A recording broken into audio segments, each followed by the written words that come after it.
श्रीराम समर्थ. 29 जानेवारी. नामात दृढ भाव कसा येईल? नामात प्रेम नामानेच येणार. हे प्रेम यायला विषयावरचे प्रेम कमी करायला पाहिजे. दृढनिष्ठा पाहिजे. नामच तारील, नामच सर्व काही करील असा दृढभाव पाहिजे. तो ठेवून व्यवहारातले प्रयत्न चालू ठेवावेत. पण यश देणारा परमात्मा असा भाव पाहिजे. वैद्याकडचे औषध आपण गड्याकडून आणवतो, पण गुण गड्याने दिला असे नाही म्हणत. याच्याही पुढे जाऊन वैद्याच्या औषधाने आलेला गुण परमात्म्यानेच दिला असे का मानित नाही? परमात्म्याला शरण जाणे म्हणजे परमात्मा आपला आहे, त्याच्या वाचून आपल्याला दुसरे कोणी नाही. आपण काही करीत नसून सर्व तोच आपल्या हिताकरिता करतो आहे असा दृढ विश्वास ठेवणे. आपण आपल्या बायको मुलांवर प्रेम करतो, कारण त्यांना आपले म्हटले म्हणून. म्हणजे प्रेम हे आपलेपणात आहे. मग परमात्म्याला आपले म्हटले म्हणजे सहजच त्याच्यावर प्रेम बसणार नाही का? दुसरे असे की भगवंत हा आपला जिवलग सखा आहे, तो सर्व काही आपल्या हिताकरिताच करतो आहे असा विश्वास धरल्यावर काळजीला तरी जागा कुठे उरली?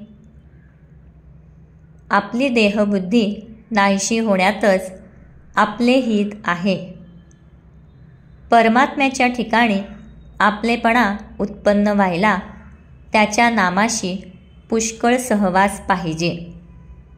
सिद्धीच्या चमत्काराच्या पाठीस लागू नये. ती आपल्या मार्गात विघ्ने आहेत.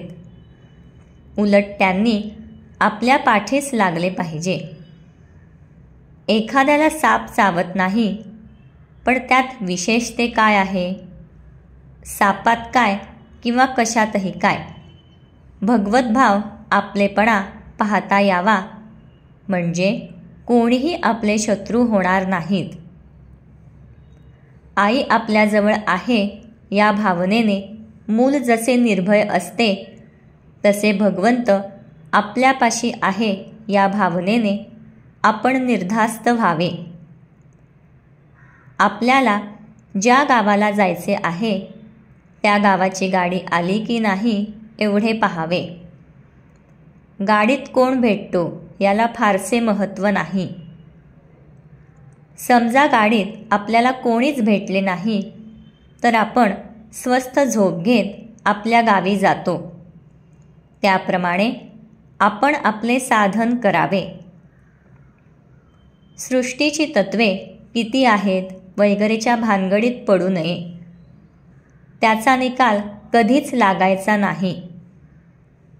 शंका गेल्याशिवाय नाम स्थिरच होत नाही हे लक्षात ठेवावे. देहबुद्धी जोपर्यंत आहे तोपर्यंत नामाचे महत्त्व कळणार नाही.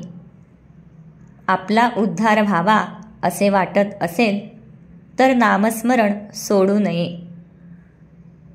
परमात्मा जसा निरुपाधिक आहे तसे नामही निरुपाधिक आहे. जानकी जीवन स्मरण. जय जय राम.